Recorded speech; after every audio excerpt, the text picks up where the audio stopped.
Current तेज नहीं पढ़ेंगे भाई, धीमे पढ़ेंगे, ठीक है।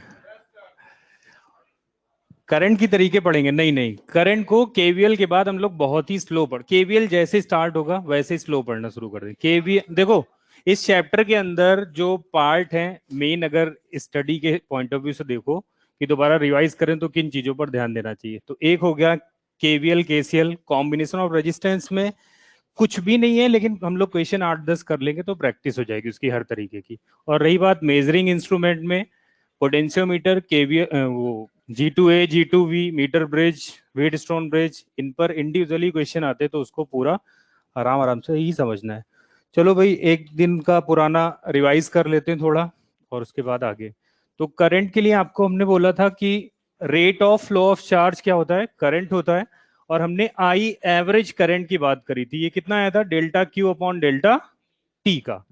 इसी को मैथमेटिकली अगर लिखना हो तो हम लोग लिख सकते हैं I instantaneous, limit delta T tending to zero करेंगे तो क्या ये आई इंस्टेंट में कन्वर्ट हो जाएगा, और कितना हो जाएगा, D Q upon D T. अब इस पर बेस्ड हम लोगों ने बात करी थी न्यूमेरिकल्स की, जैसे ये लिखा हुआ है तो क्या इसको हम Q equal to integral I D T integration के फॉर्म में लिख सकते हैं। कहां से कहां तक चार्ज के फ्लो की बात करी जा रही है, तो आप T1 से T2 लिमिट डाल के टोटल चार्ज फ्लो कैलकुलेट कर सकते हैं। एक और पार्ट था कि अगर क्यू टी, ये जैसे Q as a function of time है, ये गिवन हो तो हम इस वाले फॉर्मूले का यूज करेंगे, I as a function of time है तो इसका यूज करेंगे। एक और निकल के आया था कि अगर ग्राफिकल अप्रोच रखनी है, जैसे आई टी कर्व है, और आपसे पूछा जाए कि किसी टाइम इंटरवल पे बताइए कि T1 से T2 तक कितना चार्ज फ्लो किया, तो आई डी टी क्या हो जाएगा, राइट हैंड साइड में क्या area under the curve of I T curve हो जाएगा। तो आप सिंपली केवल, ये रेक्टेंगल फॉर्म हो रहा है तो रेक्टेंगल का एरिया, ट्रायंगल है तो ट्रायंगल के एरिया के हिसाब से ये कैलकुलेशन कर सकते हैं। अब ये नहीं, इस तरीके के क्वेश्चन नहीं करा रहे हैं कि कितने टाइम में करंट की वैल्यू जीरो हो जाएगी, चार्ज दे रखा है, डिफरेंशिएट करो करंट निकलेगा, फिर उसको जीरो करोगे तो टाइम पता हो जाएगा, इस टाइम तक इस वायर में करंट फ्लो करेगा। तो ये हो गए आपके सिंपल इस तरीके पर बेस क्वेश्चन। अब जो एवरेज करंट की बात आती है, इसमें हम लोग सॉलिड्स के अंदर इलेक्ट्रॉन्स के मूवमेंट को लेकर चलते हैं कि भाई इलेक्ट्रॉन रिस्पॉन्सिबल होते हैं करंट के लिए। अगर इसी में लिक्विड की बात करी जाए, इलेक्ट्रोलाइट वगैरह हो गए, तो इनमें बात करेंगे आयंस की। आयंस का जो मूवमेंट होगा, इनकी वजह से हमें करंट मिलता है। तो बोला जाए पॉजिटिव आयन पर सेकेंड, इतने पॉजिटिव N1 पॉजिटिव आयंस पर सेकेंड इस तरफ मूव कर रहे हैं राइट साइड में, और नेगेटिव आयंस भी N2 हैं पर सेकेंड इस तरफ मूव कर रहे हैं, तो इनसे एसोसिएटेड आपको करंट बतानी है।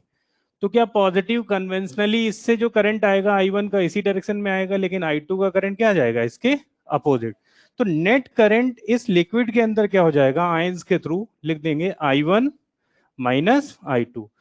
प्लस माइनस का चक्कर होता नहीं है तो बड़े में से आप छोटे को माइनस कर देंगे।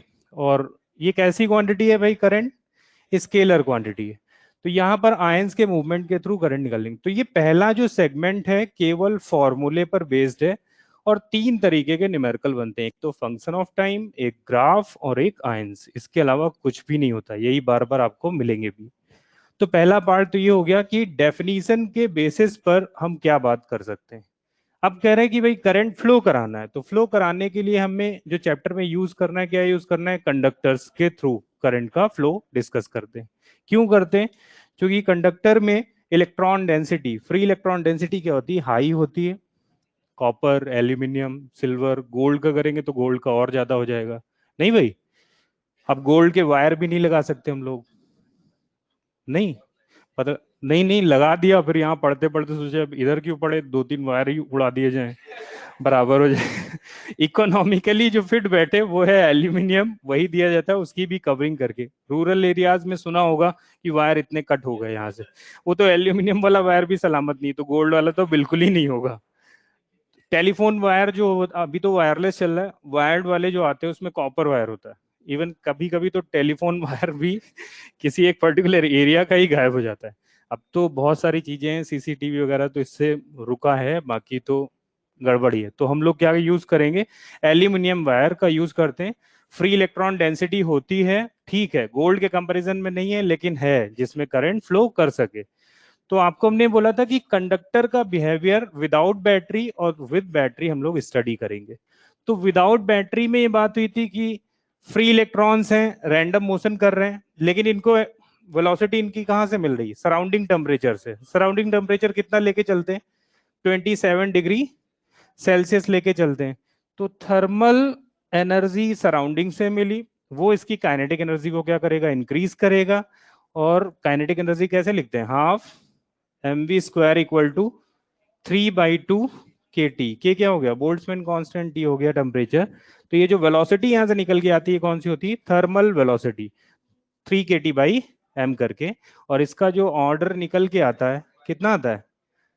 10⁵ मीटर पर सेकेंड, यानी इतनी high velocity, comparable to speed of light. Exactly तो नहीं, लेकिन टेंडिंग टूवर्ड्स है। तो क्या होगा ये? इसमें हमने आपको बताया था कि लैटिस तो फिक्स हो गया, फ्री इलेक्ट्रॉन्स हैं तो वो मूव करेंगे, तो किन से टकराएंगे? तो हो सकता है भाई ये पॉजिटिव आयन से टकराए, हो सकता है बाउंड्री से टकराए, और हो सकता है इलेक्ट्रॉन से टकराए। क्योंकि बहुत सारे इलेक्ट्रॉन हैं तो रैंडम इनकी कोलिजन के बाद डायरेक्शन कंटिन्यूअसली चेंज होती जाएगी। चेंज होगी तो नेट मूवमेंट किसी पर्टिकुलर डायरेक्शन में नहीं होगा। तो हमने बोला था इनिशियल एवरेज वेलोसिटी क्या हो जाएगा? इसका 0 हो जाएगा ड्यू टू रैंडमनेस। ठीक है। अब करंट अभी भी नहीं फ्लो कर रहा है, वायर कैसा हो गया? Electrically neutral. इलेक्ट्रॉन है, मूवमेंट भी है, स्टिल इसमें कोई करंट नहीं है। मतलब कुछ और तरीके की बातें इसमें करनी पड़ेंगी कि इलेक्ट्रॉन्स अगर एक पर्टिकुलर डायरेक्शन में मूव करे तो वो करंट बनाता है। रैंडम मूवमेंट कुछ देता है, नहीं देता है। तो हम लोगों ने सोचा कि भाई इसके क्रॉस अगर कोई बैटरी कनेक्ट कर दी जाए, और बैटरी कनेक्ट करने पे क्या ये हो जाएगा हायर पोटेंशियल, ये हो जाएगा लोअर पोटेंशियल, फील्ड सेटअप हो जाएगा इसके अंदर, इलेक्ट्रिक फील्ड। आपको बताया था कंडक्टर के अंदर मूविंग इलेक्ट्रॉन के केस पर क्या होता है? अंदर नॉन जीरो होता है और बाहर क्या होता है? फील्ड जीरो होता है। अब ये फील्ड इलेक्ट्रॉन पर क्या करेगा? फोर्स लगाएगा। यानी पहले तो मूव कर रहा था इलेक्ट्रॉन सराउंडिंग टेम्परेचर की वजह से, अभी सराउंडिंग के साथ साथ क्या मिल गया इसको? एक्सेलरेट हो गया, यानी इलेक्ट्रिक फील्ड फोर्स लगा रही। कितना फोर्स लगा रहे हैं? F = -E × E का। क्या ये m के मास को a का एक्सेलरेशन देगा? तो यहां से एक्सेलरेटेड इलेक्ट्रॉन हो गए, क्या और ज्यादा कोलिजन होने लगेंगे इसमें? तो इसमें दो टर्म और डिफाइन करे थे, एक था लैम्डा, एक था टाउ। लैम्डा को बोलते हैं मीन फ्री पाथ, टाउ को बोलते हैं रिलैक्सेशन टाइम। तो क्या होता है? Average distance travelled by an electron in two successive collision क्या हो गया? Mean free path. और वो रिलैक्सेशन टाइम क्या हो गया? उनके टाइम जो लगा उसका पूरा एवरेज लेना। तो टाइम का जो ऑर्डर आता है वो कितना आता है? -14 सेकेंड के आसपास का। ये भी देखो 1 सेकेंड का कौन सा पार्ट हुआ? बहुत ही छोटा। और यहाँ पर क्या है? एंगस्ट्रॉम के ऑर्डर की डिस्टेंस आ रही है, यानी ये बहुत ही स्मॉल है। यहाँ पर अब बात करेंगे तो एक्सेलरेटेड इलेक्ट्रॉन क्या करेगा? और ज्यादा तेजी से टक्कर करेगा, यानी रैंडमनेस इसके अंदर क्या हो जाएगी? और ज्यादा बढ़ जाएगी। यानी रिलैक्सेशन टाइम की बात करें, जो रिलैक्सेशन टाइम पहले 1 सेकेंड हुआ करता हो सपोज, तो क्या वो कम हो जाएगा? और मीन फ्री पाथ जो डिस्टेंस ट्रेवल्ड थी, अब डिस्टेंस ऐसे चल रहा है तब टक्कर हो रही है। अब वो एक्सेलरेटेड इलेक्ट्रॉन्स हैं तो क्या बीच में ही कहीं टक्कर हो जाएगी? तो उसकी वैल्यू भी कम हो जाएगी। तो हम लोग ये बोलेंगे कि ये रैंडमनेस तो है ही है, लेकिन ड्यू टू इलेक्ट्रिक फील्ड इलेक्ट्रॉनों का जो क्रू है अपोजिट डायरेक्शन में शिफ्ट होता हुआ नजर आएगा। ऑब्वियस सी बात है, रैंडम वेलोसिटी तो ये जो है इसकी ज्यादा ही होगी एक्सेलरेशन की वजह से, लेकिन जो क्रू एक डायरेक्शन पे शिफ्ट होगा तो उसकी वेलोसिटी क्या आ जाएगी? कम आएगी। तो उस लीनियर वेलोसिटी को जो ये क्रू गेन करता है opposite to the applied electric field, उसको हम लोग बोलते हैं ड्रिफ्ट वेलोसिटी। और इसका जो ऑर्डर आता है कितना आता है? 10⁻⁻⁴ मीटर पर सेकेंड। तो आपको ये बोला था कि यहाँ पर देखो स्पीड ज्यादा है लेकिन कोई करंट नहीं फ्लो कर रहा है, यहाँ पर स्पीड कम है, इसकी वजह से ही करंट हम लोग वायर्स के अंदर पढ़ते हैं। ठीक। अब वो इसको ड्रिफ्ट की वैल्यू कैलकुलेट कराई थी, कितना आया था? VD = E τ/m into electric field, vector form में ऐसे लिखना है। फिर एक टर्म डिफाइन किया था मोबिलिटी। क्या बोला था? Drift per unit electric field is called mobility of the conductor. ये कितना हो जाएगा? E τ/m। क्या ये और ये फिक्स है? ये किस पर डिपेंड करता है? टेम्परेचर पर। अरे है ना, टेम्परेचर चेंज हो जाएगा, इंक्रीज कर देंगे तो टाउ की वैल्यू पर चेंजेस आएंगे। तो अब धीरे धीरे हम लोग ओम्स लॉ की तरफ बढ़ रहे हैं, और ओम्स लॉ में इन्हीं का यूज है कि surrounding condition remains unchange, then only current is या voltage applied across conductor is directly proportional to current की बातें करते हैं। तो ये पार्ट हम लोगों ने लास्ट क्लास में पढ़ा था, और कहीं पहुंचे थे? इतना ही था। हम्म। हाँ, एक था relation between current and drift velocity. कितना आया था? I equal to N e A we d. आपको बोला था कि भाई ये तो फिक्स हो गया for a given material, even ये भी फिक्स होता है। इसको क्या बोलते हैं? Electron density, number of free electrons per unit volume हो जाएगा। अब वॉल्यूम कैसा है उसके बेसिस पर बात कर सकते हैं। जैसे सिलेंड्रिकल शेप का वॉल्यूम दे रखा होगा तो इसका अलग, क्यूबिकल वायर दे रखा होगा तो उसका अलग, जैसा क्वेश्चन फ्रेम करे तो वॉल्यूम आपको वही रखना होगा। क्या अलग अलग मटेरियल के लिए एन की वैल्यू अलग अलग आ जाएगी? कॉपर ले लें, सिल्वर ले लें, क्या अलग होगा? बिल्कुल अलग होगा। यहां पर एक टर्म डिफाइन किया था कि अगर गिवन कंडक्टर की बात करी जाए, फॉर अ गिवन कंडक्टर, क्या A we D equal to constant हो जाएगा? जैसा फ्लूइड मैकेनिक्स में देखते थे स्ट्रीमलाइन फ्लो के लिए volume flow rate remains constant, AV equal to, तो बोलते थे एरिया जहां ज्यादा होगा वेलोसिटी की वैल्यू क्या हो जाएगी? कम हो जाएगी। तो अब वही सारी बातें हम लोगों ने एक इलस्ट्रेशन के थ्रू बात करी थी कि अगर कुछ इस तरीके का नॉन यूनिफॉर्म क्रॉस सेक्शन का वायर है, A1 A2, ये I1 हो गया, यहाँ पर I2 हो गया। आपको बताना है VD1 VD2, ये हो जाएगा E1 E2 J1 J2। जे को क्या डिफाइन किया था? Current density, current per unit area across a wire, क्या बोलते थे उसको? Current density. वेक्टर क्वांटिटी होती है, डायरेक्शन क्या हो जाएगी करंट डेंसिटी की? डायरेक्शन का फ्लो जिस तरफ होगा करंट का, वही करंट डेंसिटी की डायरेक्शन हो जाएगी। तो यहाँ पर अगर इसको हमें डिस्क्राइब करना हो कि क्या है, तो आप देखो जितना चार्ज यहाँ से, इसमें जितने भी क्रॉस सेक्शंस बनेंगे ना, तो हर एक क्रॉस सेक्शंस में बात करी जाए तो नेट चार्ज का फ्लो कितना है? कांस्टेंट है। यानी हर एक क्रॉस सेक्शन से I1 की वैल्यू क्या हो जाएगी? I2 के बराबर। लेकिन यहां पर बात करेंगे वेलोसिटी की, तो एरिया क्या है? ये वाला कम है, तो वेलोसिटी क्या हो जाएगी यहाँ की? ज्यादा हो जाएगी। और J इक्वल टू होता है I/A। तो क्या एरिया जहां का ज्यादा होगा वहां ये कम हो जाएगा, तो क्या J2 की वैल्यू कम होगी J1 से? इनइक्वालिटी है, वही फॉर्मूले पे रख के। अब E को कैसे डिफाइन करेंगे? J इक्वल टू होता है सिग्मा इंटू ई। सिग्मा क्या बोलते हैं? Conductivity of a material. तो जैसा जे में रिलेशन, वही आपको ई में मिल जाएगा। ये सारी बातें हो चुकी थी, ठीक है भाई।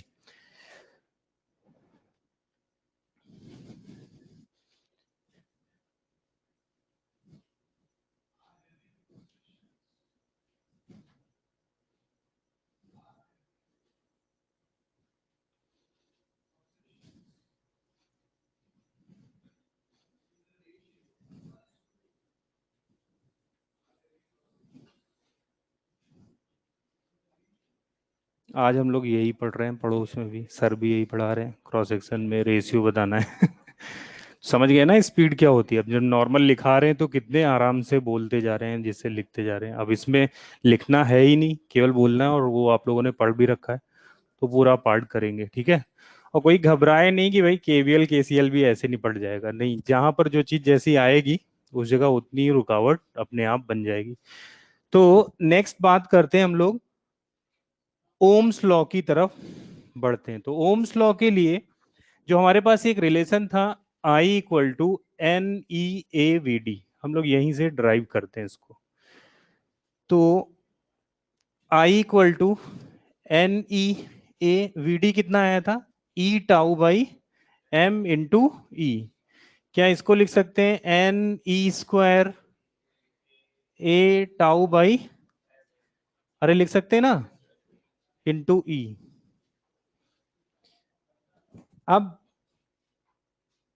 अगर ए से दोनों तरफ डिवाइड कर दिया जाए, ये क्या हो गया? जे, ये हो जाएगा n E square tau by m into e. इसको हमने बोला था कंडक्टिविटी ऑफ द मटेरियल।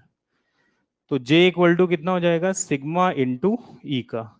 क्या सिग्मा कंडक्टिविटी हो गया तो रेजिस्टिविटी इसका रेसिप्रोकल होगा? तो ये मटेरियल की प्रॉपर्टी होती है, sigma is inversely proportional to rho की बात करते हैं। तो यहाँ पर J equal to sigma e है, इसी से ओम्स लॉ को ड्राइव करते हैं। तो इसके लिए एक हमने वायर ले लिया सिलेंड्रिकल शेप का, और इसके क्रॉस एक बैटरी कनेक्ट करी V वोल्ट की। तो जो इलेक्ट्रिक फील्ड डेवलप होगा, इलेक्ट्रिक फील्ड की वैल्यू क्या हो जाएगी इस L लेंथ के वायर के लिए? क्या E equal to V by L? बोलो। अब यहाँ देखो, इस चैप्टर के अंदर अभी तक पोटेंशियल डिफरेंस बार बार बोल रहे थे, यहाँ पे पोटेंशियल डिफरेंस नहीं निकलेगा। तो आपको ये समझना है कि जब पोटेंशियल की बात करी जा रही तो एलिमेंट होगा और उनके अक्रॉस पोटेंशियल डिफरेंस की बात होगी, या फिर किसी पॉइंट का बोलना होगा तो बोलेंगे स्पेसिफिकली कि हाँ भाई ये पॉइंट का पोटेंशियल है। तो ये जो वी लिखा हुआ है, डेल्टा वी तो है नहीं, लेकिन है क्या, इस वायर के एंड्स के क्रॉस कितना पोटेंशियल डिफरेंस बन रहा है, और वो कितना होगा जितना ये बैटरी यहाँ बनाएगा। अरे होगा ना। तो ये इतना आ जाएगा। यहां पर देखो, J equal to sigma into e. J को लिखेंगे I बाई ए, सिग्मा को लिखेंगे 1/रो, ई को लिखेंगे V बाई एल। तो क्या इसे V equal to rho L upon A into I लिखा जा सकता है? और ये क्या हो जाएगा, V equal to I R, या V प्रोपोर्शनल टू आई, जहां पर R की वैल्यू को कांस्टेंट लेते हैं। क्या R कांस्टेंट होता है? अप्रोक्सीमेटेड है, ये कांस्टेंट बना के हम लोग बात कर रहे हैं कि आर की वैल्यू चेंज ना करे। अब चेंज ना करे तो क्या क्या चीजें सेम होनी चाहिए? फिजिकल जो डायमेंशंस हैं वो तो वही रहे, रहती भी हैं।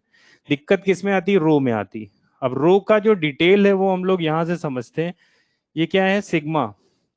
क्या रो हो जाएगा एम अपॉन एन ई स्क्वायर इंटू टाउ। तो एम पर कोई चेंजेस नहीं है, इस पर नहीं है, लेकिन ये और ये वैल्यू मीडियम पर डिपेंड कर रही है। सराउंडिंग टेम्परेचर चेंज हो जाएगा, टाउ चेंज हो जाएगा, मटेरियल चेंज हो जाएगा, तो हम लोग एन की बात करेंगे। तो क्या बोला जाता है इसमें, if physical conditions remains unchange then only current through the conductor is directly proportional to the voltage applied across it. ये आ जाएगा आपका ओम्स लॉ।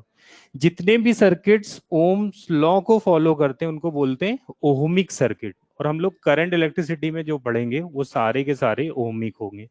जो आप इलेक्ट्रॉनिक्स में पढ़ते हो, डायोड ट्रायोड ट्रांजिस्टर वगैरह बनाते हैं, वो होते हैं नॉन ओहमिक सर्किट। वो वहां पर आप डिस्कस करेंगे, उसमें फॉलो भी नहीं कर पाते ओम्स लॉ पूरे के लिए। जैसे इसका अगर एक ग्राफ बनाया जाए V और I का, तो क्या बन के आ जाएगा? Straight line. स्ट्रेट लाइन आएगा तो इसका स्लोप कितना हो जाएगा? क्या R के बराबर हो जाएगा? अगर आपसे ऐसा क्वेश्चन पूछ लिया जाए कि ये है R1, ये है R2, VI कर्व दे रखा है, बताइए रेजिस्टेंस कौन सा ज्यादा होगा? तो जिसका स्लोप ज्यादा उसका रेजिस्टेंस ज्यादा। अरे होगा ना। यहाँ पर T1 और यहाँ पर T2, अगले क्वेश्चन में R1 R2 नहीं गिवन है, VI कर्व है, T1 T2 दे रखा है। अब क्या करेंगे? अब हमें पता है कि रेजिस्टेंस में अगर करंट एक लॉन्ग टाइम के लिए फ्लो करता है तो रेजिस्टेंस क्या होता है, वायर क्या होता है, हीट अप होता जाता है। अगर उसका टेम्परेचर राइज करेगा तो क्या वैल्यू चेंज हो जाएगी उसकी? तो चेंज होगी तो क्या इस पर जो ये जो टेम्परेचर होगा ये ज्यादा होगा इसके कंपेरिजन में? अरे ये रेजिस्टेंस आर है, टेम्परेचर बढ़ाया गया उस पर, तो क्या आर की वैल्यू चेंज होगी? ज्यादा होगी। ज्यादा होगी तो हम लोग क्या करेंगे, T2 को इससे T1 के हिसाब से बोल देंगे, T2 is greater than T1। या कभी कभी उल्टा दे देता है ये I और V कर्व। तो ये ध्यान से देखना है भाई क्वेश्चन में क्या बोला जा रहा है, डायग्राम बिल्कुल एक जैसे दे रखे हैं। अब स्लोप क्या हो जाएगा इसका, 1/r, यानी जो चीज कर रहे थे उसका ठीक रिवर्स। रटना नहीं है आप, इसलिए इसको सॉल्व मतलब ऐसे लिख के बात कर सकते हैं।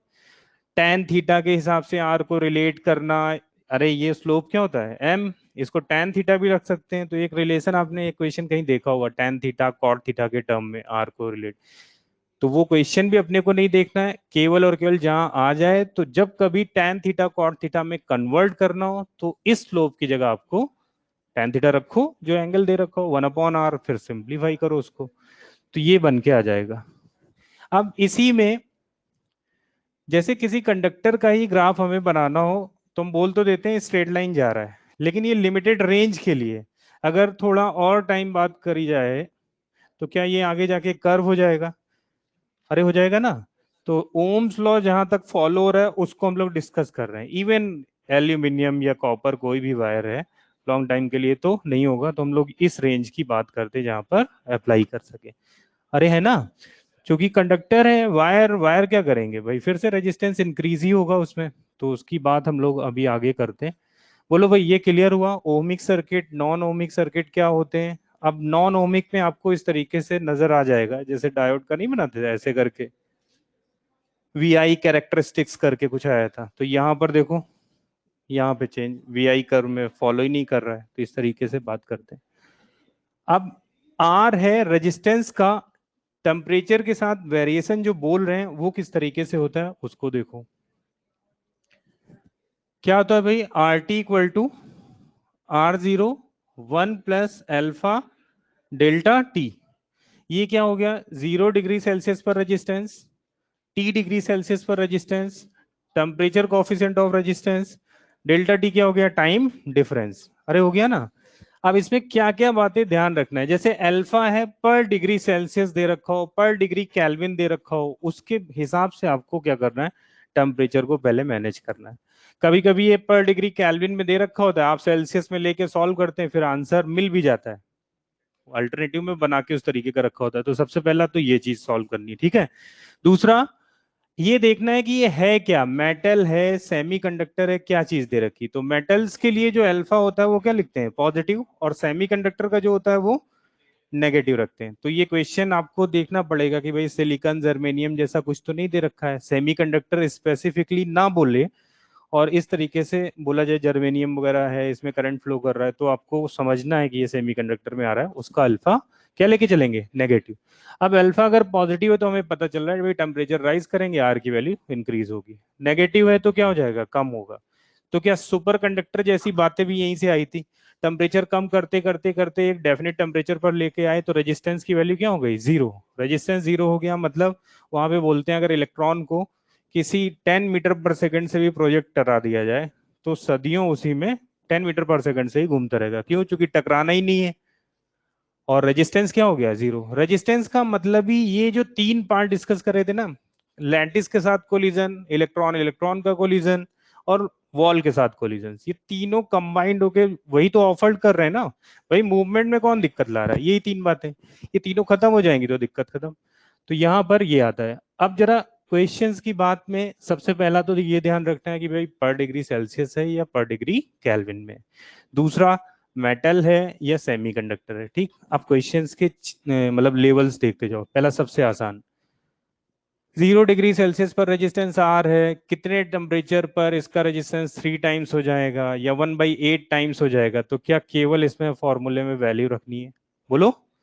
एक और तरीके का क्वेश्चन, जैसे T1 डिग्री सेल्सियस पर जो रेजिस्टेंस है R1 है, तो T2 डिग्री सेल्सियस पर आपको रेजिस्टेंस की वैल्यू कैलकुलेट करनी है। या T1 डिग्री सेल्सियस पर रेजिस्टेंस गिवन है, कितने सेल्सियस पर या कितने टेम्परेचर पर रेजिस्टेंस इसका इतना होगा। ओवरऑल कहानी एक जैसी है इनकी। तो कैसे सॉल्व किया जाएगा इसको, अब उसे समझते हैं। तो इन दोनों डेटा में आपको एक एजम्पशन लेना है, 0 डिग्री सेल्सियस पर रेजिस्टेंस क्या है, R0, ये मान लेते हैं। अब आप इन दोनों को यूज करके अगर ये इक्वेशन लिखेंगे तो क्या आ जाएगा, R1 equal to R0 1 plus alpha, बोलो, T1 - 0। इसका अगर इसको और इसको हम लोग इक्वेशन लिखते हैं तो क्या आ जाएगा, R2 equal to R0 1 plus alpha T2 - 0। क्या T1 T2 अल्फा कोई भी एक वेरिएबल होगा, मतलब कोई भी अननोन होगा, इसमें वैल्यू रख के डिवाइड करेंगे, ये R0 कैंसिल आउट हो जाएगा, क्रॉस मल्टीप्लाई करके आंसर। ये स्टेप्स हैं जो आपको क्वेश्चंस में लगाने हैं, जो मिलेंगे हमें, ठीक है।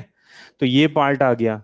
और इसमें एक बात आती है कि दो रेजिस्टेंसेस हैं R1 एंड R2 के, अगर उनको सीरीज में कनेक्ट करते हैं तो उनका जो नेट रेजिस्टेंस होता है वो टेम्परेचर पर इंडिपेंडेंट होता है। तो आपको α1/α2 की वैल्यू बतानी है, अलग अलग उनके वैल्यूज दे रखी हैं। देखो जैसे एक रेजिस्टेंस है ये R1 और इसका टेम्परेचर कॉफिशिएंट है α1, और दूसरा रेजिस्टेंस है R2, इसका है α2। 0 डिग्री सेल्सियस पर इनके रेजिस्टेंसेस हैं R1 और R2, ये गिवन है।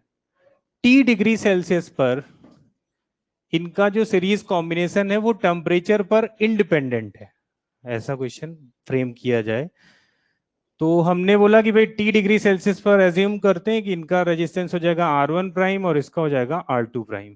और अगर सीरीज कॉम्बिनेशन लगाएंगे तो नेट रेजिस्टेंस कितना आ जाएगा, R1 prime plus R2 prime. R1 को क्या लिखेंगे, R1 1 plus alpha T minus zero.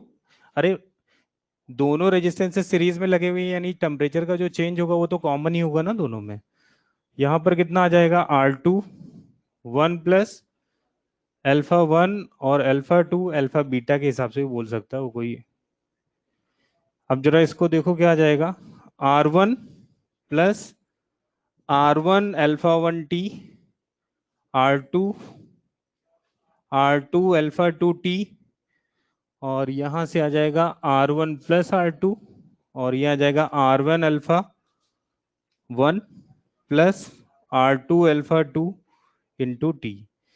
अगर इसको हमें स्टैंडर्ड फॉर्म में लिखना है तो लिख सकते हैं R1 प्लस R2 को कॉमन ले लें, 1 plus R1 alpha 1 plus R2 alpha 2 upon R1 plus R2 into t. क्या net resistance in series combination ये हुआ, अगर ये टेम्परेचर पर इंडिपेंडेंट है यानी टेम्परेचर का जो कॉफिशिएंट है उसे क्या करना पड़ेगा, जीरो करना पड़ेगा। ठीक है, अब क्वेश्चन में जीरो करेंगे तो रिलेशन आ जाएगा R1 upon R2 equal to alpha 2 upon alpha 1। ठीक, अब क्वेश्चंस के लिए क्या बताया जाए, एक को कंडक्टर ले लिया जाए, एक को सेमीकंडक्टर ले लिया जाए, या एक का अल्फा ले लिया गया और एक को माइनस बीटा इसका टेम्परेचर कॉफिशिएंट कर दिया गया, तो क्या अल्फा बीटा का रेशियो रेजिस्टेंस के हिसाब से निकल आएगा। प्रोसेस उसमें यही करना पड़ेगा आपको। ठीक है भाई, तो कुछ भी नहीं है, क्वेश्चंस को ध्यान से पढ़ना है, वो हम डिस्कस भी करेंगे। तो ये इसको जीरो कर दो, R1 alpha 1 plus R2 alpha 2 equal to zero, तो R1 by R2 equal to alpha 2 by, इस माइनस की कहानी के लिए ही वो बात आपको बताइए। हाँ, किसमें, देखो T1 से T2 फॉर्मूला बनाते हैं, R2 minus R1 equal to alpha 1 plus alpha 2 1 plus, नहीं T2 माइनस T1 करके निकालते हैं। तो अब अगर उसको लगाओगे तो आज का वर्क है तुम्हारा, आज जाके देखना क्या वो हर एक जगह पर लग जाएगा, नहीं लगता है, कहीं पर आंसर नहीं आता उससे। जो मैंने ट्राई किया वो आपको हम बता रहे हैं, अब तुम खुद इसको अप्लाई कर लेना। वो पेपर क्वेश्चन में आ गया तो हम कैसे जज करेंगे कि ये उससे लगा या उससे नहीं आया। तो इसके लिए हमारे पास जो तरीका है वो यही है, शायद वो नहीं लगता है, बिल्कुल करेक्ट है वो चीज। तो क्या दिक्कत है, वैसे तो हम लोग इतना इंटीग्रेट करते रहते हैं, यहाँ दो इक्वेशन ही बना रहे हैं। अब तुम्हारा ये है कि भाई ये डायरेक्ट हमने रिजल्ट ही याद कर लिया T2 माइनस T1 में जाके। ये ये कुछ बोल रहे हैं कि इसका एक डायरेक्ट फॉर्मूला है, ये इक्वेशंस ना बना के T1 और T2 में एक रिलेशन बताया जाता है, ये बोल रहे हो ना। ऐसा इस वजह से नहीं करते हैं, शायद लीनियर वेरिएशन अगर प्रॉपर रहते हैं तभी हम डायरेक्ट लगाते हैं, ऐसा कुछ आया था। तो उस चक्कर को हटाने के लिए हम कोई फॉर्मूला आपको रटा नहीं रहे हैं। आपको करना क्या है, दोनों डेटा रखना है, जीरो पर एज्यूम मानना है, कोई जरूरी थोड़ी ना कि भाई फॉर्मूला ही बनाए इसका और इसका भी डायरेक्ट कर लें। ये खुद अपने आप में इतना सिंपल है फॉर्मूला।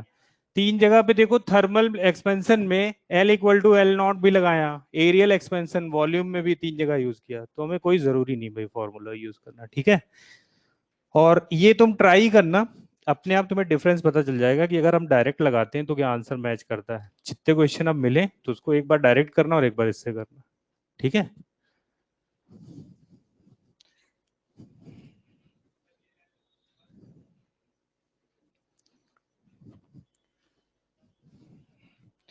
तो इसमें भाई यही है, सेमीकंडक्टर वगैरह लेके देखना है। अब बात कर रहे हैं हम लोग रेजिस्टेंस की।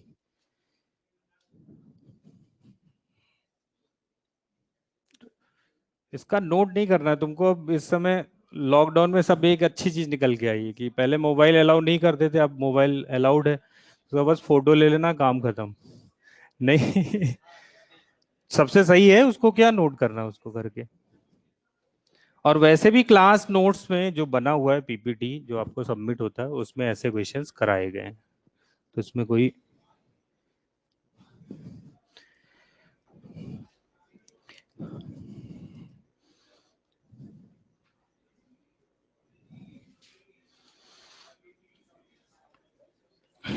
पीपी किट नहीं, पीपीटी पावर पॉइंट। तो R equal to rho L upon A पर बेस। अब हम लोग न्यूमेरिकल देख रहे हैं कि रेजिस्टेंस को स्ट्रेच कर रहे हैं तो कितना, कितने टाइम्स इंक्रीज होगा, कितना फ्रैक्शनल चेंज आएगा, नया वाला रेजिस्टेंस कितना बनेगा। तो सबसे पहले रेजिस्टेंस को अगर हमें कैलकुलेट करना हो तो ये एक क्यूबॉइड है, इसकी साइड लेंथ आपको गिवन है, ये है ए, ये है बी, और ये डेप्थ हो गई इसकी सी की। अगर करंट यहां से एंटर कर रहा है और यहां से लीव कर रहा है तो आपको बताना है कि भाई कितना इसका रेजिस्टेंस होगा। तो करंट अगर इधर से एंटर कर रहा है तो जो ए लिखा हुआ है ना वहां पे कौन सा एरिया होगा, ये वाला एरिया होगा जिसके थ्रू करंट, परपेंडिकुलर एरिया। और लेंथ कौन सी इन्वॉल्व होगी, जिस लेंथ के अलोंग ये करंट निकल के जा रहा है। तो अगर हमने इसका रेजिस्टेंस बताना है, जैसे इसको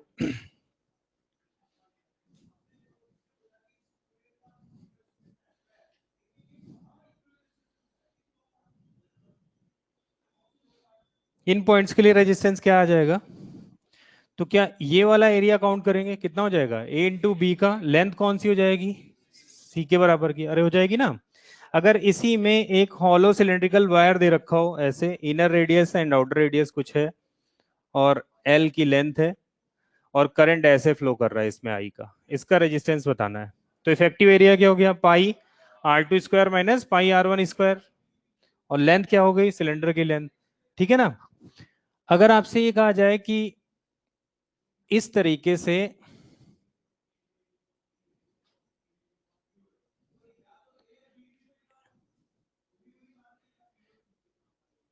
इनके बीच में रेजिस्टेंस बताना है, इन पॉइंट्स और इन पॉइंट्स के क्रॉस। अब इसमें ऑब्वियस सी बात है, वही है, नॉन यूनिफॉर्मिटी आ गई, यानी इंटीग्रेट करना स्टार्ट करना पड़ेगा। क्या करेंगे इसके लिए, स्मॉल आर डिस्टेंस पर डी आर थिकनेस का एक छोटा सा एलिमेंट कट करेंगे। भाई ये पॉइंट्स है यानी करंट यहां से जा रहा होगा और इस तरफ निकल रहा होगा। तो डी आर की, या डी आर की ये लेंथ हो गई, विड्थ। अब ये बताओ अगर फॉर्मूला हमें लिखना हो इस स्ट्रिप का रेजिस्टेंस कितना होगा, तो क्या लिखेंगे, डी आर, रो तो सेम रहता है, कितना हो गया, लेंथ कितनी हो गई जिससे करंट क्रॉस कर रहा है, डी आर की, किससे करंट निकल रहा है यही तो बोलोगे ना, एरिया कितना हो जाएगा इसका, 4 पाई आर स्क्वायर। तो कहां से कहां तक इंटीग्रेट करना है, ए से बी तक आप इंटीग्रेट कर देंगे तो रेजिस्टेंस मालूम हो जाएगा, D R upon R square minus 1/r, higher limit minus lower limit रखोगे तो बी माइनस ए करके कुछ आता है उसमें। तो ये तो हो गए जिसमें इंटीग्रेशन इन्वॉल्व है, और ये वाले क्वेश्चंस आपके इजी तरीके से, केवल आपको ये देखना है कि भाई कौन सा सरफेस है, किन टर्मिनल्स के अबाउट पूछा जा रहा है, तो करंट फ्लो करा के बात कर सकते हैं कि कितना आ जाएगा इसका रेजिस्टेंस।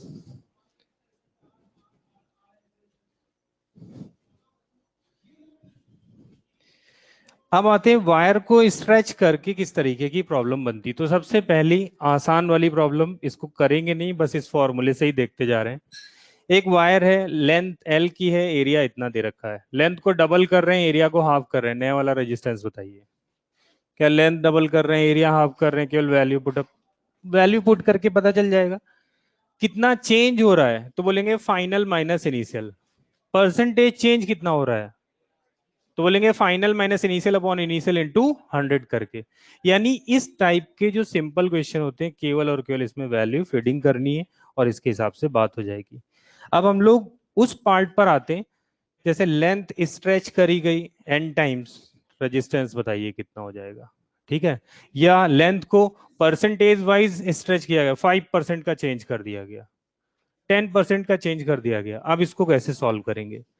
तो जो हम लोग अभी पढ़ने जा रहे हैं वो है इसका फंडामेंटल, और बाद में इसको ट्रिक के फॉर्म में कन्वर्ट करेंगे, जिसमें बोलते हैं कि अगर चेंजेस लेस देन 5% होते हैं तो हम लोग डायरेक्टली ट्रिक अप्लाई करते हैं, और अगर 5% से ग्रेटर है तो क्या करते हैं, फंडामेंटल वे पर सॉल्व करते हैं। तो हम पहले सॉल्व करना सीखते हैं, बाद में ट्रिक की बात करते हैं। तो जैसे हमारे पास एक रेजिस्टेंस दे रखा है, इसका क्रॉस सेक्शनल एरिया है ए, और एल की लेंथ है, इसको स्ट्रेच किया गया है n times two its original length, new length आ गई इतना। अब स्ट्रेच किया जा रहा है तो क्या एरिया में चेंज आएंगे कि नहीं आएंगे? नया वाला एरिया हो जाएगा ए प्राइम, ये हमें नहीं पता है कितना आएगा। तो सबसे पहला काम है वॉल्यूम कंजर्वेशन। वॉल्यूम कंजर्वेशन के थ्रू हम लोग यहाँ पर कैलकुलेट कर सकते हैं एरिया। बोलो भाई। एक क्वेश्चन पुराने वाले का छूट गया, जैसे एन ड्रॉप्स हैं आइडेंटिकल, उनको कंबाइन करके बिगर ड्रॉप बना रहे हैं, या बिगर ड्रॉप को ब्रेक करके एन आइडेंटिकल ड्रॉप्स कन्वर्ट कर रहे हैं। क्या करते हैं सबसे पहले? वॉल्यूम कंजर्वेशन से रेडियस निकालते हैं, फिर आपसे पूछा जाए इलेक्ट्रिक फील्ड बताओ, पोटेंशियल बताओ, तो उस तरीके से जाते हैं। तो सबसे पहला काम है वॉल्यूम कंजर्वेशन लगाएंगे, तो A into L equal to A prime into L prime. तो यहाँ पर कितना आ जाएगा? ए प्राइम की value n times into L, A prime आ जाएगा आपका ए बाई एन। यानी एरिया किस वेव पर चेंज करेगा वो हमने कैलकुलेट कर लिया। अब जो पुराना रेजिस्टेंस था आर इक्वल टू, वो कितना लिखेंगे? रो एल अपॉन ए। नया वाला रेजिस्टेंस आर प्राइम कितना आ जाएगा? रो, मटेरियल की प्रॉपर्टी है वो तो सेम ही रहेगा, L prime upon A prime कितना हो जाएगा? N times L upon A by N, यानी कितना आ जाएगा? N square rho L upon, क्या ये बोल सकते हैं R prime equal to N square into R हो गया। अब बहुत लोग इस फॉर्मूले को भी याद कर लेते हैं, उसके बाद वाला भी फॉर्मूला याद कर लेते हैं, मतलब सीक्वेंस बना हुआ पूरा याद करने का। फ्रैक्शनल चेंज भी पूछे तो बोलेंगे N square into N square minus one into 100, ऐसे भी करके। नहीं करना भाई, दिमाग पे उतना ज्यादा लोड नहीं डालना है। हमने पहले भी बोला था फिजिक्स 100% है, 90% आप उसको समझिए अच्छे तरीके से। 10% कुछ भी ऐसा होता होता तो उसको याद कर सकते हैं, चल जाएगा। उल्टा नहीं होना चाहिए। शुरुआत से हम लोग सोचते हैं उल्टा करने की, नहीं, मतलब मैक्सिमम याद कर। होता क्या है, जैसे Q equal to N E है, तो Q equal to N E में हम बोलते हैं कि क्वांटाइजेशन लगाते हैं, पता चल जाता है चार्ज एन की वैल्यू फ्रैक्शन में तो नहीं एग्जिस्ट करेगा, और अगर इंटीजर आता है तो एग्जिस्ट करेगा। इसमें भी बहुत सारे लोग वैल्यूज याद कर लेते हैं, 10⁻19 है, इससे अगर ऊपर होता है तो नहीं एग्जिस्ट करता है, वो पूरा बना के। अरे 19 से ऊपर वाली पावर एग्जिस्ट नहीं करेगा, चार्ज कम होगा तो एग्जिस्ट करेगा। तो इतना भी उसको ऐसा भी नहीं करना है कि बस दिमाग में ही रहता रहे। तो ये आ जाएगा आपका नया वाला रेजिस्टेंस। आपसे पूछा जाए चेंज कितना है, तो R prime minus R, percentage fractional change कितना हो जाएगा? इंटू 100। नया वाला रेजिस्टेंस कितने टाइम्स हुआ, ये सारी कैलकुलेशन इसके बेसिस पर निकलती। अब जरूरी नहीं एरिया की बात हो, क्वेश्चन में आपको रेडियस गिवन हो, तो क्या यहाँ पे आर प्राइम आप कैलकुलेट कर लेंगे पाई आर स्क्वायर से? बोलो भाई। तो area, cross sectional radius, length को चेंज करा के जो भी तीन तरीके के न्यूमेरिकल्स बनते हैं, वो उनका जो पैटर्न है सॉल्व करने का वो है ये। अब बात कर रहे हैं हम लोग जो ट्रिक है जिसके थ्रू हम लोग एक एक लाइन में इसको रिलेटिव एरर के थ्रू सॉल्व करते हैं, कि अगर चेंजेस 5% से लेस हो तो किस तरीके से देखते हैं। तो जैसे हमारे पास लेंथ में जो चेंज है, केवल लेंथ पे चेंज हो रहा है, फिर एरिया में चेंज हो रहा है, फिर रेडियस में चेंज हो रहा है, तीनों के लिए अलग अलग रिजल्ट। तो अगर लेंथ में चेंज हो रहा है 5% से वो लेस है, जो चेंज है वो 5% से लेस है, तो किस तरीके से सॉल्व करेंगे? तो रेजिस्टेंस कितना हो जाएगा? रो एल अपॉन ए। क्या इस पूरे रिजल्ट को, चूंकि लेंथ में ही चेंज दे रखा है, तो हम क्यों एरिया निकालें फिर पूरा सॉल्व करें? क्या इस पूरे रिजल्ट को लेंथ में कन्वर्ट करेंगे, तो क्या न्यूमरेटर और डिनोमिनेटर में एल से मल्टीप्लाई किया जाए? ये क्या बन गया? वॉल्यूम। और हमें पता है कि लेंथ चेंज होगी तो वॉल्यूम में कोई चेंजेस नहीं आएंगे, इस पर भी कोई चेंजेस नहीं आएंगे, तो क्या R proportional to L square हो गया? तो यहाँ पर अगर इसका रिलेटिव एरर वाले में फॉर्मूले के हिसाब से लिखें तो क्या लिख सकते हैं? Delta R upon R into 100 equal to 2 delta L upon L into 100। क्या 5% से लेस है, यही परसेंटेज चेंज है, तो आप डायरेक्टली इसकी वैल्यू रखोगे और यहाँ पे आपको पता चल जाएगा कितना रेजिस्टेंस में चेंज आया। एरिया की बात करी जाए तो एरिया के लिए क्या करना है? रो एल अपॉन ए। अगेन एरिया को रखना है, बाकी सारी चीजें चेंज करनी, तो क्या करेंगे? एरिया से न्यूमरेटर डिनोमिनेटर में मल्टीप्लाई कर देंगे, ये क्या हो गया? वॉल्यूम। क्या ए की पावर -2? अरे हो जाएगा ना, a-2, तो क्या लिखेंगे? Delta R upon R into 100 equal to 2 delta A upon A into 100। इसी जगह पर अगर रेडियस की बात करी जाए तो रेडियस में क्या हो जाएगा, आर इक्वल टू क्या, इसी का यूज करना है, रो वी अपॉन ए स्क्वायर। तो रो वी अपॉन क्या हो जाएगा, पाई स्क्वायर आर की पावर 4, ये तो हो गया पूरा कांस्टेंट, -4, तो 4 delta R upon R into 100। क्या ये केवल और केवल न्यूमेरिकल को छोटा करने का, इससे नहीं करे तो वो आगे वाला मेथड लगा ही हुआ है, वो थोड़ा टाइम टेकिंग है, तो क्वेश्चन को ध्यान से देखना है। अब ये नहीं करना है कि 5% से थोड़ा ही सा तो ज्यादा है, चलो अप्रोक्सीमेशन वाला ही लगा लेते हैं। तो बस कंडीशन दे रखी है कि अगर 5% से लेस है तभी ये वैलिड है। अब देखो इसमें क्या चेंज आया है, शायद पुराने क्वेश्चन का थोड़ा बहुत क्लू मिल रहा है। ये फंडामेंटल है, ये ट्रिक है। वो जो रिजल्ट लिख रहे थे R T equal to R01 plus alpha delta T, ये एक रिजल्ट आया, 0 डिग्री सेल्सियस से रिलेट करके हम दोनों वैल्यूज लगा रहे हैं, और उसी से ड्राइव्ड होके एक फॉर्मूला आया, वो वैलिड नहीं हो रहा था।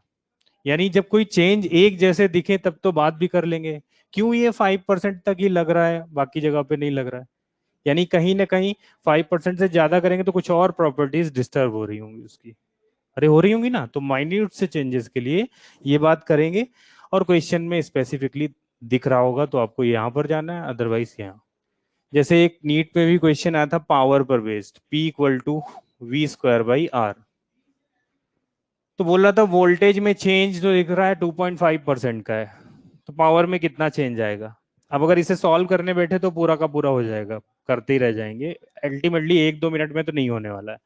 लेकिन हमने ये देखा 2.5% का चेंज है, और ये वाले मेथड देखे थे, ये तो मैथ्स है ना पूरी, तो यहाँ पर क्या आ जाएगा, delta P upon P into 100 equal to 2 delta V upon V into 100, क्या आर कांस्टेंट है, ये वैल्यू आपको 2.5% है, यानी पावर में चेंज आपको डायरेक्टली यहाँ से यही नहीं, फिजिक्स के अंदर जहां कहीं भी ऐसे चेंजेस होंगे इस फॉर्मूले की हेल्प से, इस फॉर्मूला के ये तरीके से आप उसके परसेंटेज चेंज को फाइंड आउट कर सकते हैं, अदरवाइज आपको इसी तरीके से जाना पड़ेगा। भाई कर लोगे ना क्वेश्चन ये, तो जिस हिसाब से जो भी चेंज दिख रहा हो वो आपको देखना है। अब ये नहीं बोल रहे हैं आपसे कि वायर है, लेंथ इंक्रीज करेंगे तो क्या कम होगा, अब लेंथ इंक्रीज करेंगे ऑब्वियस सी बात है, एरिया की वैल्यू क्या हो जाएगी, कम हो जाएगी, रेडियस आर है वो क्या हो जाएगा, कम। क्या दोनों बातें वो नेगेटिव साइन इंडिकेट कर रहा है अपने को, कि अगर ये चेंज कर रहे हैं तो रेजिस्टेंस में क्या हो रही है, कम ही हो रही है, तो उस माइनस साइन के बारे में ये। ठीक है भाई, रेजिस्टेंस हुआ आपका इतना। अब जो आ रहा है नेक्स्ट पार्ट, वो है कॉम्बिनेशंस ऑफ रेजिस्टेंस की। अब यहां से इत्मीनान से आप पढ़ते जाइए, आराम आराम से हम भी बोलेंगे सर की तरीके, और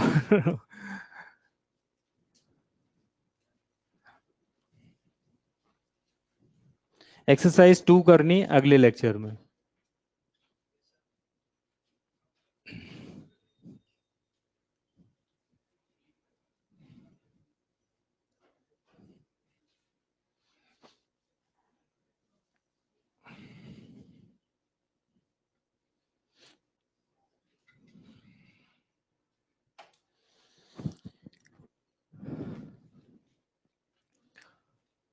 कॉम्बिनेशंस ऑफ रेजिस्टेंस में सबसे पहला आता है कि सीरीज कॉम्बिनेशन और पैरेलल कॉम्बिनेशन। तो सीरीज कॉम्बिनेशन हम कैसे बोलेंगे कि ये सीरीज कॉम्बिनेशन में है, हमारे पास दो रेजिस्टेंसेस हैं ऐसे दे रखे हैं, R1 और ये हो गया R2। तो अगर इस तरीके से अटैच्ड हैं तो हम ये बोलेंगे इन टर्मिनल्स के लिए क्या हो गए सीरीज कॉम्बिनेशन में। अगर इनके अक्रॉस कोई एक बैटरी कनेक्ट करी जाए V वोल्ट की, तो क्या जो फ्लो करने वाला करंट है दोनों में सेम हो जाएगा। तो करंट सेम है इनके अक्रॉस, तो हम ये बोलेंगे इन टर्मिनल्स के लिए क्या आ रहा है, ये सीरीज कॉम्बिनेशन में है। और क्या इनका जो इक्विवेलेंट निकल के आता है, आर इक्विवेलेंट कितना लिखते हैं, R1 प्लस, यहां पर इसके क्रॉस अगर हमें वोल्टेज लिखना हो ओम्स लॉ के हिसाब से, ये हो जाएगा और ये हो जाएगा V2। क्या V equal to V1 plus V2 लिखा जा सकता है। तो कई सारे केवीएल के क्वेश्चंस में भी इसका हम यूज करते हैं कि भाई ये वोल्टेज दे रखा है, इसके क्रॉस वोल्टेज पूछा जा रहा है, तो आप माइनस करके इसका यूज करेंगे, तो यहां पर ये आ जाएगा। अगर इसी में बात कर रहे हैं पैरेलल कॉम्बिनेशन की, तो पैरेलल कॉम्बिनेशन में क्या सेम रहता है भाई, वोल्टेज जो भी रेजिस्टेंसेज हैं R1 और R2 के, इनके अक्रॉस जो वोल्टेज है वो सेम होना चाहिए। यहाँ पर आ गया V1 और V2। इनका इक्विवेलेंट कितना निकल के आता है? R equivalent equal to R1 R2 upon, दो रेजिस्टेंसेज हैं तो आप ऐसे लिख सकते हैं, अदरवाइज वही formula 1/R1 plus 1/R2 plus 1/R3 करके। यहाँ पर वोल्टेज सेम है। अगर पूछा जाए कि करंट बताइए कितना हो जाएगा, यहाँ पर I1 है, यहाँ पर I2 है, और टोटल करंट इतना जा रहा है, I का करंट है, और I1 I2 जा रहा है, तो क्या इसके लिए तरीका एक होता है केवीएल से। अब केवीएल अभी पढ़ नहीं रहे तो एक ट्रिक बता रहे हैं जो आपको रिवर्स वाला अप्रोच हो, जिससे डायरेक्ट लिख लेते हैं, तो उसमें प्लस माइनस का भी दिक्कत नहीं आता। जैसे टोटल करंट हमें मालूम है, इस पर करंट निकालना है I1, तो I1 पर करंट निकालना है तो क्या करेंगे, अपोजिट वाला resistance upon total resistance into total current. तो अपोजिट वाला रेजिस्टेंस क्या हो जाएगा, R2 upon R1 plus R2 into total current. और इसी तरीके से I2 कितना हो जाएगा, अपोजिट वाला resistance R1 plus R2 into total current. तो कभी करंट कैलकुलेट करना हो इन रेजिस्टेंसेस में तो आप इनका यूज करेंगे डायरेक्टली। ये कैपेसिटर में भी यूज होगा। यहाँ पर क्या है, इनवर्स प्रोपोर्शन में आता है, कैपेसिटर में कैसे आता है, डायरेक्ट प्रोपोर्शन में। तो इनवर्स वाला जो है वो इस तरीके से लिखते हैं। अब हम लोग बात करते हैं कि सीरीज और पैरेलल में इंडिविजुअली तो क्वेश्चन नहीं बनते हैं, मिक्स कॉम्बिनेशन पर ही निकल के आती बात। जैसे एक सर्किट दे रखा है इस तरीके का,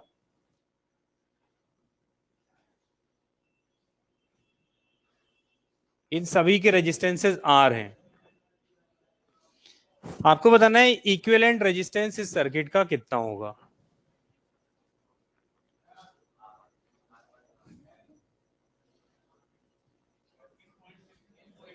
अब बात अपने आप निकल के आ गई किन पॉइंट्स के बीच में, अदरवाइज तो ये बेकार ही हो गया क्वेश्चन ही।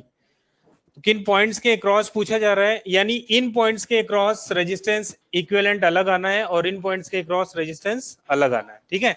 तो तरीका क्या होना चाहिए, जो सिंपल सबसे है, जैसे हमसे इन पॉइंट्स के अक्रॉस पूछा जा रहा है, ए और बी पॉइंट्स के लिए, तो इस रेजिस्टेंस को हम सबसे लास्ट में इस पर ऐड करेंगे। देखो इसकी कई सारी ट्रिक्स हैं, एक है सिंपल सीरीज पैरेलल, फिर है point potential method, symmetrical analysis, Wheatstone bridge, ladder network को कैसे सॉल्व करते हैं, ये अलग अलग क्लासिफाई कर दिया गया।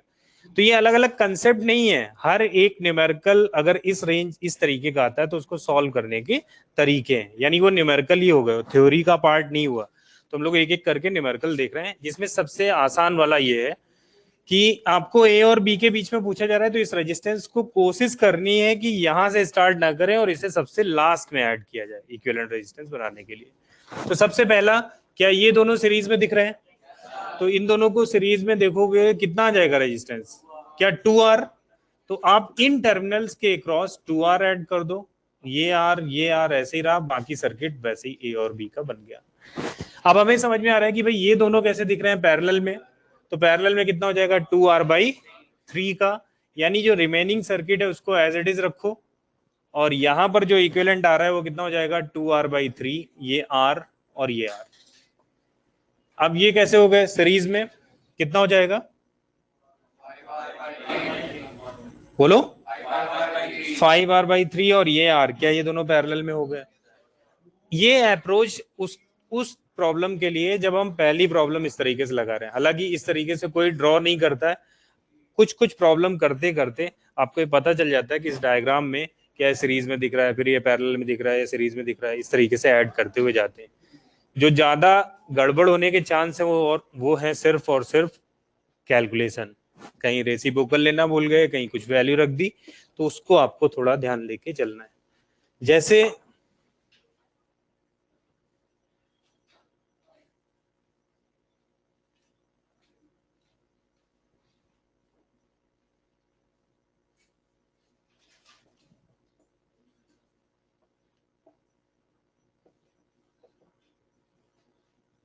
क्वेश्चन जरूर अलग है लेकिन पैटर्न वही है कि उसी तरीके से अपने को सॉल्व करके चलना है। तो किधर से प्रोसीड करेंगे, यहां से तो करना नहीं है।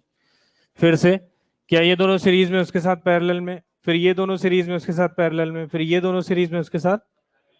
अब क्या बचा, केवल और केवल या तो आप डायग्राम को रीड्रॉ कर करके बनाएं, या फिर आप सिंपली इतना सोचे कि डायग्राम नहीं बनाना है तो कुछ ना कुछ कैलकुलेशन के लिए पूरा टाइम दें, सही तरीके से उसको सॉल्व करके आंसर निकालें। थोड़ा जल्दबाजी इसमें गड़बड़ हो जाता है, क्योंकि आसान सा क्वेश्चन गलत नहीं होना चाहिए।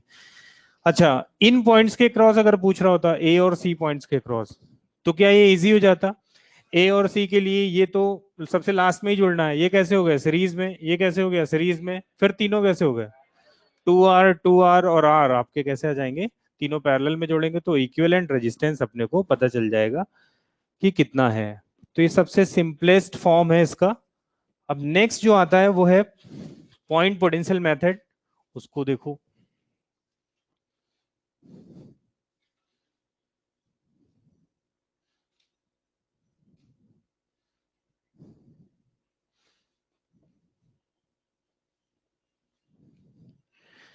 ए और बी पॉइंट्स के क्रॉस इक्विवेलेंट रेजिस्टेंस अपने को बताना है कितना होगा।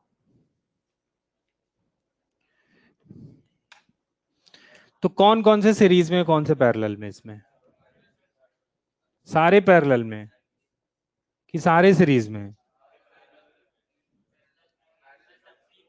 अब इसमें एक थ्योरी हमने पढ़ी थी सबसे स्टार्टिंग में, जिसका काम नहीं करते, पूरे क्वेश्चन करते समय नहीं यूज करते। बोलते हैं सीरीज में अगर लगे होते हैं तो करंट सेम होता है। क्वेश्चंस में सॉल्व करते समय, क्या उस क्वेश्चन को सॉल्व करते समय कहीं देखा हमने कि सीरीज में लगे हुए करंट सेम आ रही, पैरेलल में वोल्टेज सेम आ रहे हैं? ये आपके केवीएल के क्वेश्चन के लिए काम आते हैं ये स्टेटमेंट्स। बाकी जो है वो अप्रोच है जो आप डेवलप करते हैं और उसी के बेसिस पर सॉल्व करते हैं। तो बोलो भाई कैसे दिख रहे हैं? तो कुल मिला के इस डायग्राम में स्पेसिफिकली नहीं समझ में आ रहा है कि क्या है। तो हम क्या करेंगे, जब भी नहीं समझ में आए, एक दो समझ में आ रहे हैं हाँ ये सीरीज में दिख सकते हैं, या तो सकते वाली कंडीशन ना रख के हम लोग क्या करेंगे, इस पॉइंट को हम एक्स एज्यूम करते हैं, यहां पर रेजिस्टेंस नहीं है, क्या हो जाएगा, ये भी एक्स होगा और ये भी एक्स और ये भी एक्स। अब हमारे पास तीन पॉइंट आ गए, एक तो ये हो गया ए, बी जिसके क्रॉस पूछा जा रहा है, और जिसको एज्यूम किया हुआ है इसको इसके बीच में यहां रख देते हैं एक्स। क्या करेंगे, सर्किट को रीड्रॉ करेंगे इस फॉर्मेट में। तो क्या ये वाला रेजिस्टेंस ए और एक्स के बीच में, ए और एक्स के बीच में जोड़ दिया। क्या ये वाला रेजिस्टेंस भी ए और एक्स के बीच में, इसको भी जोड़ दिया। इसको भी देखो तो क्या ये और ए और एक्स के बीच में दिख रहा है। और ये वाला रेजिस्टेंस कैसा है, बी और एक्स के बीच में, इसको यहां पर। अब क्या ये तीनों पैरेलल में हो गए, R/3 प्लस R कितना हो गया, 4R/3 करके।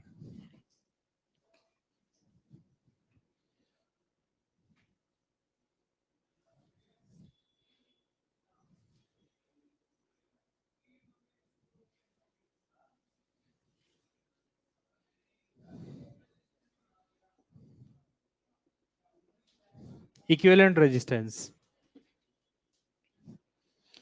ये तीनों कैसे हैं, सीरीज में या पैरेलल में?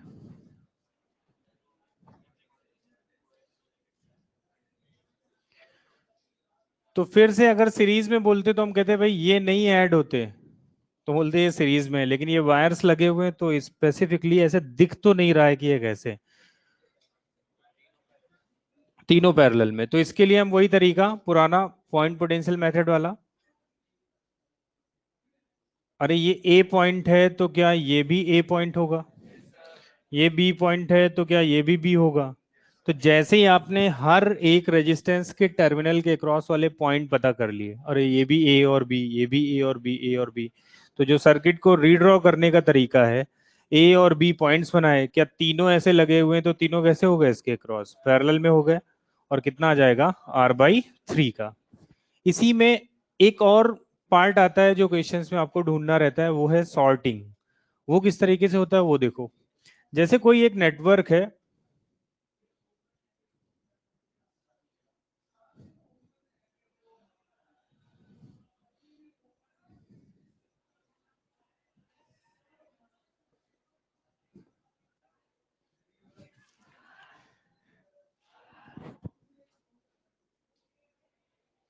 इसका इक्विवेलेंट रेजिस्टेंस बताना है, तो ये तो आपको स्पेसिफिक दिख रहा है ना भाई पैरेलल में।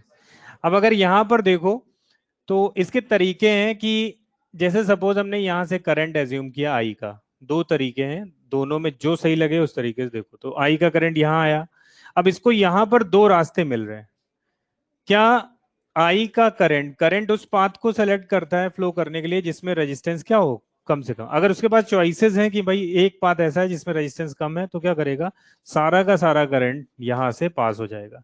तो क्या इस रेजिस्टेंस का कोई रोल रहा सर्किट में? तो इसके लगे रहने और नहीं लगे रहने से कोई मतलब नहीं, इसको हटा देते हैं। तो ये हो जाएगा सॉर्टिंग। दूसरा तरीका, कहीं पर भी आपको एक लूप दिख रहा हो जिसमें एक ही रेजिस्टेंस है इस तरीके से लगे हुए, तो आप क्या करेंगे, इस पूरे लूप को रिप्लेस कर देंगे एक सिंगल वायर से। तो जैसा भी लगे, करंट के फ्लो के हिसाब से देखना हो तो ऐसे देख लो, या फिर सिंपल वायर से चेंज करके भी बात कर सकते हैं कितना आ जाएगा।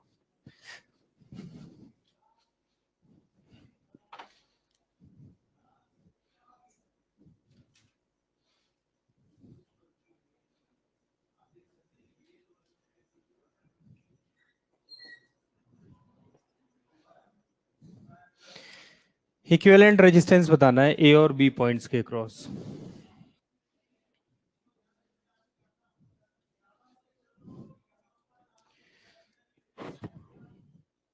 कितना आ जाएगा?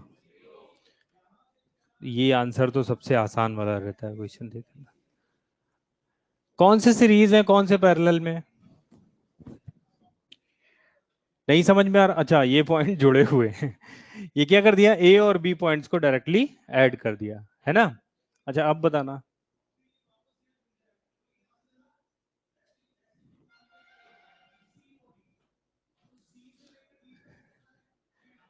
क्या ये तो आसान हो गया ना भाई। अगर डायरेक्टली कनेक्टेड है ए और बी पॉइंट्स तो सिंगल पाथ दे रखा है, उसका रेजिस्टेंस कितना है, जीरो, तो जीरो। अगर इस तरीके का दे रखा है तो बना जरूर ऐसे है क्वेश्चन। क्या ये नहीं हो गया, ये पॉइंट्स अगर यहाँ जोड़ दिए जाएं तो क्या ये और ये दोनों पैरेलल में, क्या इस डायग्राम को हम ऐसा बना सकते हैं, यहाँ पर बी,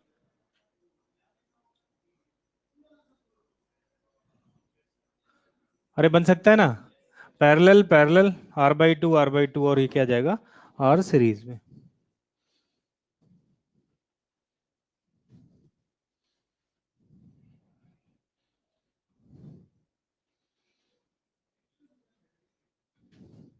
नेक्स्ट है इसमें व्हीट स्टोन ब्रिज पर बेस, 5 रेजिस्टेंसेज हैं और कोई नेटवर्क इस तरीके से बना हो, ए और बी, पी और क्यू पॉइंट, सभी रेजिस्टेंसेज आर के। इक्विवेलेंट रेजिस्टेंस बताना है पी और क्यू पॉइंट के अबाउट। तो पी और क्यू पॉइंट के अबाउट तो ये आसानी से निकल के आ जाएगा भाई, ये सीरीज में, ये सीरीज में, और फिर क्या हो गए पैरेलल में। क्या पी और क्यू पॉइंट के अबाउट ये व्हीट स्टोन ब्रिज है? नहीं है। किन पॉइंट्स के अबाउट है, ए और बी। ए और बी पॉइंट्स हमें ये बता रहे हैं कि ए और बी पॉइंट्स के अबाउट ये व्हीट स्टोन ब्रिज का स्ट्रक्चर दिख रहा है। यानी रेजिस्टेंसेस का जो रेशियो है अगर वो सेम होता है तो हम क्या करते हैं, बीच वाले रेजिस्टेंस को रिमूव कर देते हैं। तो यहाँ पर इनका रेशियो सेम आ रहा है तो क्या करेंगे, यहाँ पर इसको हटाएंगे, ए पॉइंट और बी पॉइंट, क्या ये सिंपल क्वेश्चन में कन्वर्ट होके आ गया? अगर इसी स्ट्रक्चर के फॉर्म को केवल चेंज किया जा रहा है कुछ इस तरीके से, क्योंकि वायर है फ्लेक्सिबल तो आपको इस तरीके से भी दिख सकता है, क्या वही डायग्राम है? इसी को क्या हम इस तरीके से बना सकते हैं,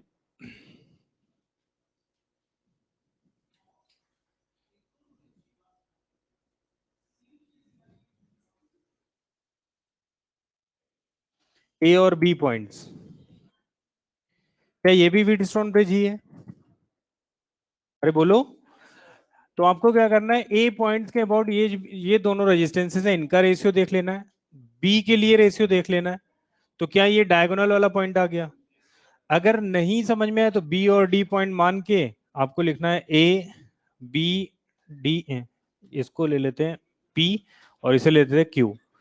ए पी क्यू बी अगर ड्रॉ करोगे ना तो उस तरीके से कन्वर्ट होके आ जाएगा, और याद हो जाए क्वेश्चन करते करते तो बहुत ही अच्छी बात है। तो हम लोग क्या करेंगे, ए पॉइंट के अबाउट रेजिस्टेंसेस का रेशियो देखेंगे, बी के अबाउट रेजिस्टेंसेस का रेशियो देखेंगे, अगर इक्वल आ रहा है तो क्या इस वाली आर्म को हटा देंगे, और हटा देंगे ना, तो different form of Wheatstone bridge हो गए जिसमें आपको इस तरीके से दिखाई पड़ेंगे और उसके हिसाब से ही सॉल्व करना पड़ेगा। ठीक है, इससे क्या होता है क्वेश्चन थोड़ा इजी ही हो जाता है, कॉम्प्लेक्स क्वेश्चन को ही रिड्यूस करने के लिए तरीके यूज करेंगे।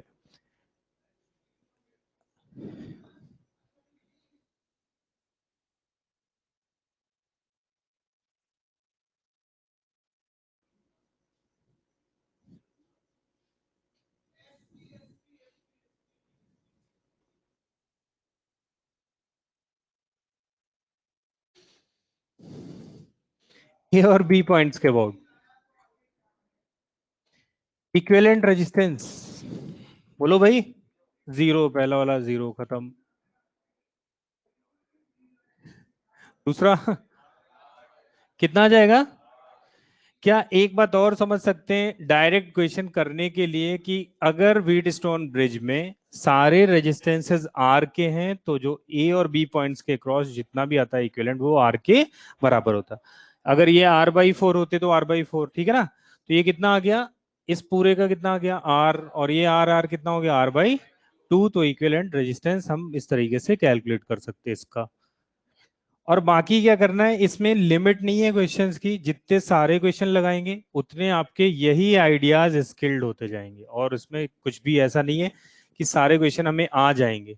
कभी कभी क्वेश्चन होगा जो थोड़ा टाइम भी ले सकता है, लेकिन यही तरीके लगाने होंगे जो आपने सीखे हैं। पहला सिंपल सीरीज पैरेलल, दूसरा ये देखेंगे व्हीटस्टोन ब्रिज दिख रहा है कि नहीं दिख रहा है, तीसरा हो गया सॉल्टिंग। ये केवल क्वेश्चन को एनालाइज करके बात बढ़ेगी, ठीक है ना।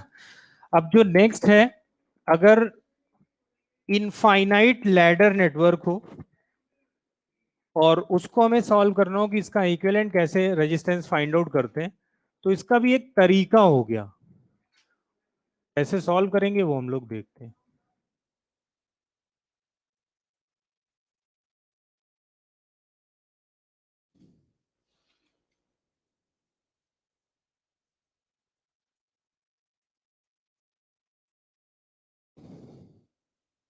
अब रिज्यूम कर लेते हैं।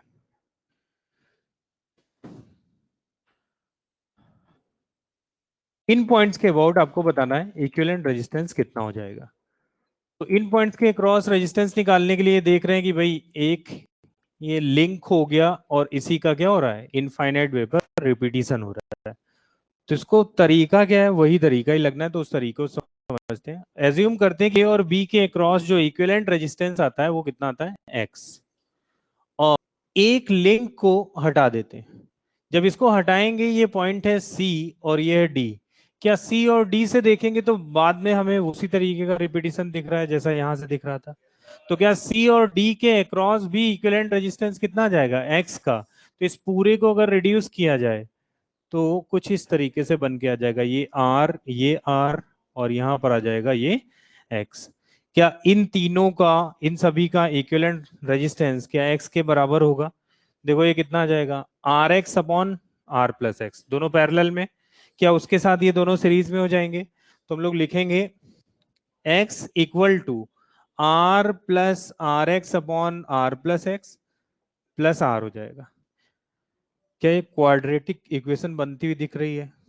दो रूट्स आने प्लस वाला आपको लेकर चलना है। तो किस तरीके से देखेंगे, देखो two R plus R X upon R plus X, X LCM ले लेंगे,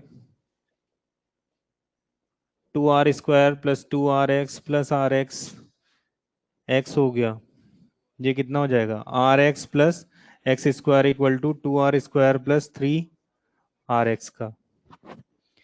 एक आर एक्स कैंसिल आउट हो गया, ये कितना हो गया टू आर एक्स, यानी X square minus two R X minus two R square equal to zero. क्या एक्स में क्वाड्रेटिक है?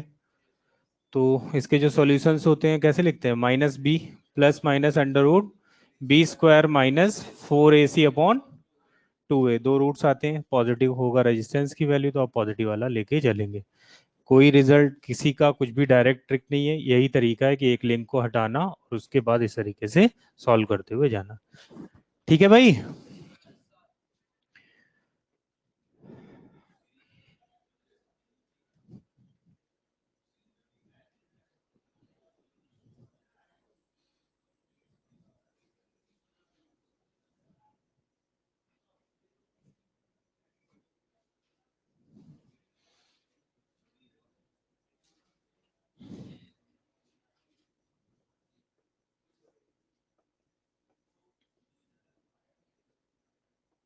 इक्विवेलेंट रेजिस्टेंस बताना है ए और बी पॉइंट्स के क्रॉस।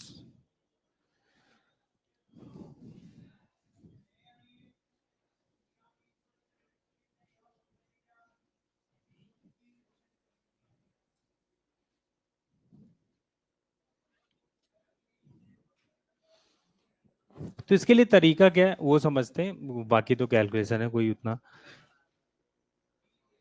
11R/4, ए और बी पॉइंट्स के अबाउट आपको ढूंढना है। तो क्या जब ए और बी पॉइंट्स का इक्विवेलेंट रेजिस्टेंस डिस्कस करेंगे तो उसमें इस रेजिस्टेंस और इस रेजिस्टेंस का कोई रोल है? बोलो। नहीं है। जैसे एज्यूम करते हैं कि यहाँ पर एक बैटरी है वी वोल्ट की, ये आई का करंट जाएगा, तो आई का करंट यहाँ से फ्लो हुआ, यहाँ डिवाइड हो गया, क्या इस जगह जाके यहाँ पर करंट फ्लो करेगा? तो करंट नहीं फ्लो करेगा तो वो रेजिस्टेंस हमारे वर्क के नहीं होते हैं। या फिर आप क्वेश्चंस करते हुए ये आइडिया जरूर लगाएं कि ए से बी तक पूछा जा रहा है और ये तो ओपन सर्किट में आ रहा है, इसको काउंट करके नहीं चलेंगे। तो क्या डायग्राम केवल रिड्यूस हो गया इतना?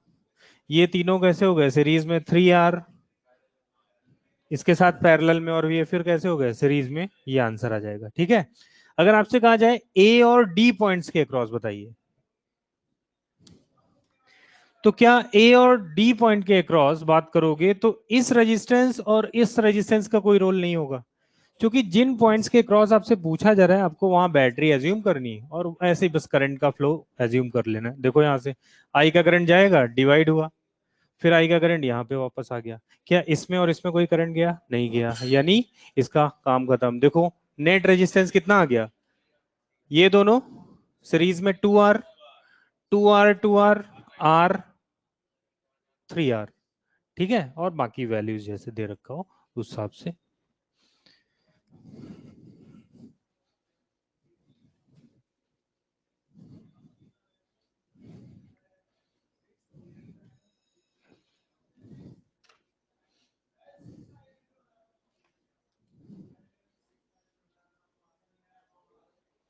नेक्स्ट है सिमेट्रिकल एनालिसिस। अब और क्वेश्चंस तो बाकी मॉड्यूल में करोगे ही, है ही डेटा, जो नहीं आएगा पूछोगे तो डिस्कस किया ही जाएगा।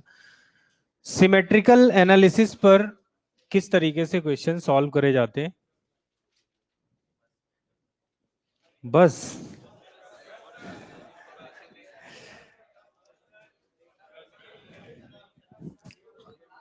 आज भी ज्यादा पढ़ लिया गया।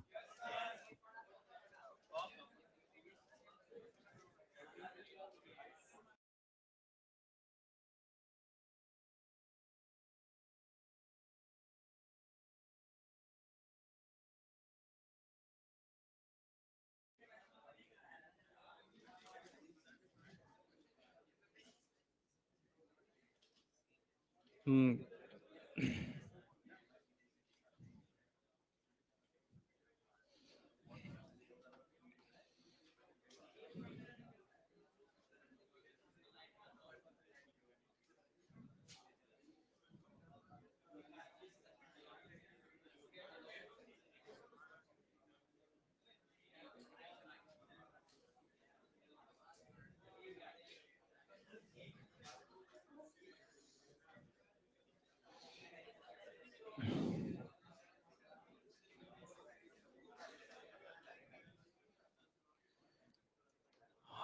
एक क्यूब है जिसकी हर एक साइड पर आर का रेजिस्टेंस है, ये केवल रिजल्ट है, इस वजह से ट्रिक के थ्रू बताते हैं, आपको ध्यान रखना है। क्या है नंबर?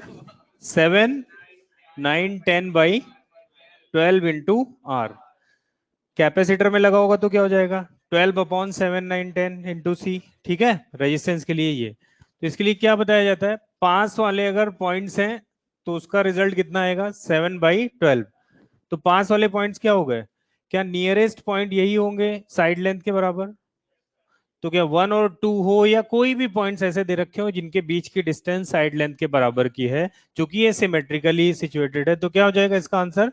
7/12 × R। दूसरा, इससे दूर वाले पॉइंट, तो इससे दूर वाले पॉइंट वो होंगे जो फेस डायगोनल के अलॉन्ग पॉइंट लाई करेंगे। तो और 3 देखो तो फेस डायगोनल लेंथ कितनी? L√2 की, तो इसके लिए कितना आ जाएगा? 9/12 × R। और सबसे दूर वाले पॉइंट्स यानी बॉडी डायगोनल, तो ये कितना हो जाएगा लेंथ? L√3। तो इसके लिए कितना आ जाएगा बोलो? 10/12 × R। ये आपको रिजल्ट्स हैं जो डायरेक्टली इस तरीके के क्वेश्चन में कोई ज्यादा वेरिएशन और नहीं है, इस वजह से इसके रिजल्ट्स बताए जाते हैं कि भाई यहाँ पर टाइम कम लगे और इस नंबर को देख के आंसर टिक कर सकते हैं। इसको हम लोग, इसका कुछ पार्ट है जो केवीएल में, केवीएल के थ्रू सॉल्व भी किया जाता है, वो आगे देखा जाएगा जो भी होगा।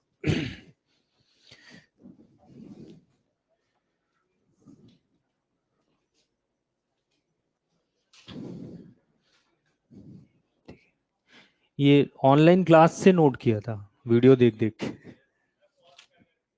अरे हाँ भाई, ऐसे ही देखा होगा तुमने, और मतलब कैसे नोट कर लोगे तुम? ऐसा तो होगा नहीं, एक ऐसे ऐसे रखा होगा, हाँ भाई तुम नोट करते जाओ हम पढ़ते जा रहे हैं, इस तरीके का तो है नहीं है।